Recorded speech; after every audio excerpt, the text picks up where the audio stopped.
Hello everyone, अब हम start कर रहे हैं हमारे चैप्टर नंबर 15 से। चैप्टर नंबर 15 का नाम है प्रोबेबिलिटी। गाइस, ये हमारी बुक का लास्ट चैप्टर भी है और ये जो चैप्टर है काफी छोटा है। एनसीईआरटी बुक में इसकी सिर्फ और सिर्फ एक ही एक्सरसाइज दी गई है जो हमें बोर्ड एग्जाम के लिए प्रैक्टिस करनी है। और अगर बात करें कि इस चैप्टर की वेटेज कितनी बनती है हमारे फाइनल बोर्ड एग्जाम के लिए, तो अगर आप सैंपल पेपर को ध्यान से देखोगे ना, जो सीबीएसई ने अपना ऑफिशियल सैंपल पेपर रिलीज करा था 2022-23 सेशन के लिए, तो उस सैंपल पेपर में मुझे इस चैप्टर से 2 क्वेश्चन दिखे थे और जो वेटेज थी इन दोनों ही क्वेश्चंस की वो मुझे 3 से 4 नंबर मिली थी। तो आप इसको मान के चल सकते हो कि फाइनल बोर्ड एग्जाम में आपको ये सिर्फ और सिर्फ मैक्स टू मैक्स 5 नंबर में पूछ सकता है, उससे ज्यादा इसकी वेटेज शायद नहीं बनती है। तो चैप्टर काफी आसान है।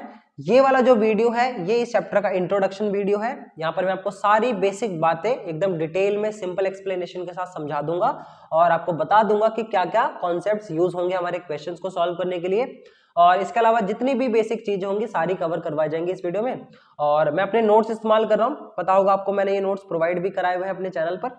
तो इंट्रोडक्शन के लिए हम ये बिल्कुल यूज कर सकते हैं, तो मैं यही नोट्स यूज कर रहा हूँ। तो स्टार्ट करते हैं कि भाई प्रोबेबिलिटी होता क्या है, बिना इसकी डेफिनेशन को पढ़े, बिना डेफिनेशन को समझे कि मैथ्स की डेफिनेशन जिसपे क्या बोली गई है।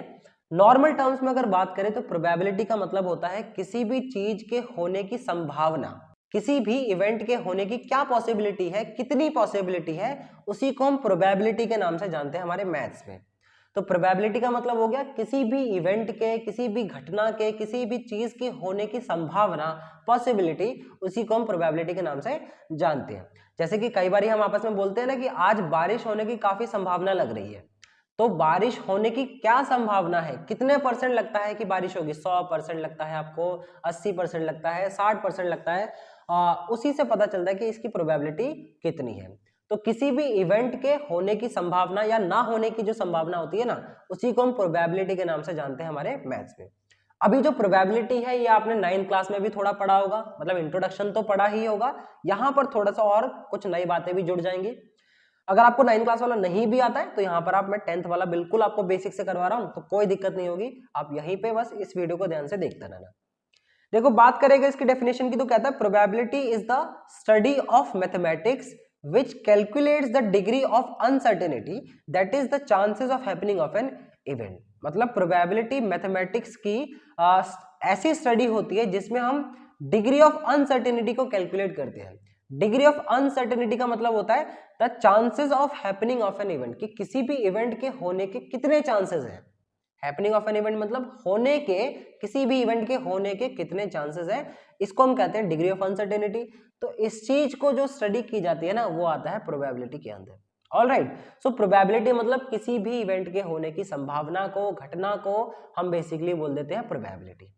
आगे चलते हैं। आगे इसमें आपको 2 वर्ड्स या 2 टर्म्स देखने को मिलेंगे हमारे इस चैप्टर में 10th क्लास में।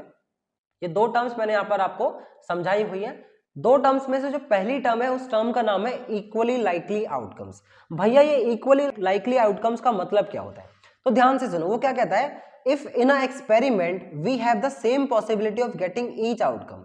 मान लो कि कोई हमने एक्सपेरिमेंट करा, कोई भी हमने क्या करा, एक्सपेरिमेंट करा, और मान लो उस एक्सपेरिमेंट में हर एक आउटकम को प्राप्त करने की सेम पॉसिबिलिटी है, बराबर पॉसिबिलिटी है, मतलब कोई भी पक्षपात नहीं है, then it is called equally likely outcome. तो बोला जाता है कि इस एक्सपेरिमेंट के जो आउटकम है वो इक्वली लाइकली आउटकम है। बात समझ आई होगी? सिंपल डेफिनेशन लिखी है मैंने आपसे बनाकर। एग्जांपल लेते हैं, एग्जांपल से अगर आपको और क्लियर हो जाए तो अच्छा है। कहता है अ dice has the same possibility of getting 1 2 3 4 5 and 6। आपने डाइस देखा है ना, डाइस हम खेलते हैं, तो डाइस को जब आप रोल करते हो तो ये तो इक्वल चांसेस होते हैं कि भाई डाइस को रोल करने पे 1 भी आ सकता है, 2 भी आ सकता है, 3 भी आ सकता है, 4 भी आ सकता है, या फिर 5 भी आ सकता है और 6 भी आ सकता है। सो इस तरीके का जो एक्सपेरिमेंट होता है जिसमें हमारे पास आउटकम्स जो है वो इक्वली लाइकली आउटकम्स मिल रही है, मतलब सबके आने के बराबर चांसेस हैं, किसी में भी पक्षपात हमने नहीं किया हुआ है। आगे बढ़ते हैं। जो दूसरा टर्म होता है उसे कहते हैं हम नॉट इक्वली लाइकली आउटकम्स, मतलब ऐसे आउटकम जो इक्वली लाइकली नहीं है। तो हम देख लेते हैं, कहता है if we don't have the same possibility of getting each outcome, अगर हमारे पास हर आउटकम के लिए सेम पॉसिबिलिटी नहीं होती है, then it is said to be not equally likely outcome. तो उस तरह के एक्सपेरिमेंट के आउटकम्स को हम बोल देते हैं नॉट इक्वली लाइकली आउटकम्स। लेकिन ज्यादातर जो हमारे क्वेश्चंस डिजाइंड होते हैं ना 10th क्लास के सिलेबस में, प्रोबेबिलिटी के जो क्वेश्चंस होते हैं वो सारे ही लगभग इक्वली लाइकली आउटकम्स पे ही बेस्ड होते हैं। ज्यादा मुश्किल क्वेश्चन हमें नहीं दिया जाता है।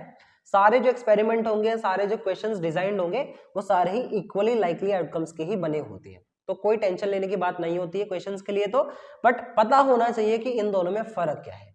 आप जरा नॉट इक्वली लाइकली का हम जरा एग्जांपल समझते हैं। कहता है 3 green balls and 2 pink balls are not equally likely. मान लो हमारे पास 3 तो ग्रीन बॉल है और 2 तो पिंक बॉल है। ये जो 3 ग्रीन बॉल और 2 पिंक बॉल है ना, ये इक्वली लाइकली नहीं है, क्योंकि ग्रीन के आने की पॉसिबिलिटी कितनी हो जाएगी, 3 हो जाएगी, क्योंकि 3 ग्रीन बॉल है, ज्यादा है पिंक से। और पिंक के आने की जो पॉसिबिलिटी है वो कितनी हो जाएगी, 2 हो जाएगी। तो यहाँ पर लिखा है कि the possibility of the green ball is 3 and the possibility of the pink ball is 2। तो इस वजह से ये एक नॉट इक्वली लाइकली आउटकम माना जाएगा। That's it. इन दोनों में आपको बस इतना ही याद रखना है जो मैंने बताया अभी तक। आगे बढ़ते हैं। नेक्स्ट हमारा टॉपिक है इवेंट्स के बारे में, कि भैया इवेंट्स भी कितने प्रकार के हो सकते हैं बताओ। तो अगर आपको क्वेश्चन देखोगे ना तो आपको और क्लियर हो जाएगा जब क्वेश्चंस करोगे। 2 तरह के इवेंट्स हमें 10th क्लास में पढ़ने होते हैं जो हमारे पास सिलेबस में होते हैं। एक को हम कहते हैं श्योर इवेंट या फिर सर्टेन इवेंट, और दूसरे होते हैं हमारे इम्पॉसिबल इवेंट। इसके बारे में मैंने नेक्स्ट पेज पर डिस्कस करा हुआ है, तो पेज टर्न करते हैं। तो देखो यहाँ पर मैंने क्या लिखा है, इम्पॉसिबल इवेंट की पहले बात करते हैं। देखो नाम में ही क्या लिखा है, ऐसा इवेंट जो इम्पॉसिबल है, मतलब वो हो नहीं सकता, जिसके चांसेस बिल्कुल ही 0 होते हैं ना, उसे कह देते हैं हम इम्पॉसिबल इवेंट। कहता है if there is no possibility of an event to occur, मान लो किसी घटना के, किसी इवेंट के होने की बिल्कुल भी पॉसिबिलिटीज नहीं है, भाई हमें पक्का पता है कि वो तो होगा ही नहीं, देन इट्स प्रोबेबिलिटी इज 0। तो हम बोलते हैं कि उसकी प्रोबेबिलिटी कितनी है, भाई 0 प्रोबेबिलिटी, ये तो हो ही नहीं सकता।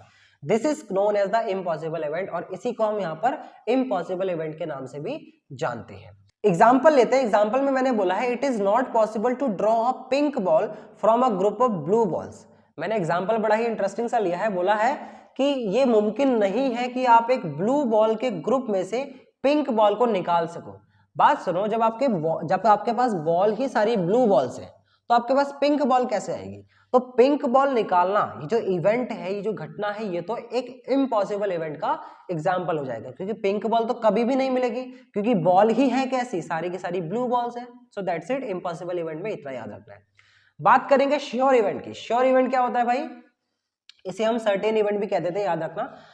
कहता है if the possibility of an event to occur is sure, कहता है कि किसी इवेंट के होने की जो पॉसिबिलिटी है वो श्योर होती है, पक्का पता है कि वो चीज तो होगी, then it is said to be the sure event. तब हम उसे बोलते हैं कि वो एक श्योर इवेंट होता है। तो श्योर इवेंट मतलब जिसमें हमें पता है कि वो इवेंट होगा ही होगा, that is known as sure event. Here the probability is 1, और ऐसे इवेंट्स की जो प्रोबेबिलिटी होती है ना वो होती है 1। तो मैंने लिखा हुआ है हियर द प्रोबेबिलिटी इज 1। तो देखो इम्पॉसिबल इवेंट में मैंने बोला था कि प्रोबेबिलिटी 0 होती है, श्योर इवेंट में हमने पढ़ा कि प्रोबेबिलिटी 1 होती है।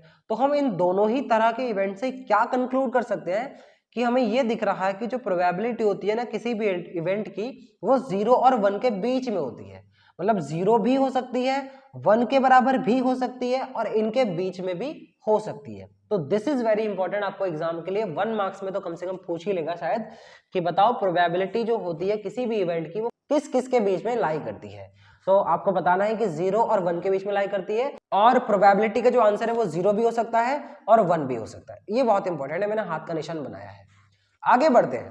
कहता है the probability of an event E written as P E is defined as. अब बात करेंगे हमारे चैप्टर में यूज होने वाले प्रोबेबिलिटी का फॉर्मूला, जिस फॉर्मूले की मदद से हमारे सारे क्वेश्चंस बनेंगे, चाहे वो आपका कॉइन का क्वेश्चन हो, चाहे आपका डाइस का क्वेश्चन हो, चाहे आपका कार्ड्स का क्वेश्चन हो, पत्तों का क्वेश्चन, सारे क्वेश्चन में हम ये सेम फॉर्मूला ही यूज करते हैं। फॉर्मूला बड़ा सिंपल सा है। मान लो आपको प्रोबेबिलिटी निकालनी किसी इवेंट ई की, तो इसको डिनोट कैसे किया है, पीई, और ये फॉर्मूला बराबर होता है number of favourable outcomes divide में टोटल नंबर ऑफ आउटकम्स। मतलब कितने आउटकम टोटल हो सकते हैं उसको नीचे ले लेना है, और जिस चीज की क्वेश्चन में बात कर रहा होगा, मतलब हमारे लिए फेवरेबल चीज क्या है, उसके कितने नंबर ऑफ आउटकम है उसको हमें ऊपर ले लेना है। इन दोनों को ही डिवाइड करके हमारा आंसर आ जाएगा प्रोबेबिलिटी का, और इवेंट ई के प्रोबेबिलिटी का आंसर हमें मिल जाएगा। ठीक है, आगे बढ़ते हैं। जो नेक्स्ट चीज हमें ध्यान रखनी है वो क्या है, for any event E probability of event plus probability of E not is equal to 1 होता है। ये बहुत इंपॉर्टेंट चीज है, काम आएगा कई क्वेश्चंस में। देखो यहाँ पर ये जो पी ई डैश मैंने ये बार लगा के लिखा है ना, इसका मतलब क्या होता है, नॉट ई। इसको हम पढ़ते कैसे हैं, नॉट ई।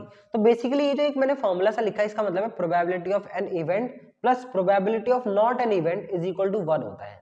यानी किसी इवेंट के होने की प्रोबेबिलिटी प्लस उसके ना होने की प्रोबेबिलिटी ऑलवेज 1 होती है प्लस के बाद।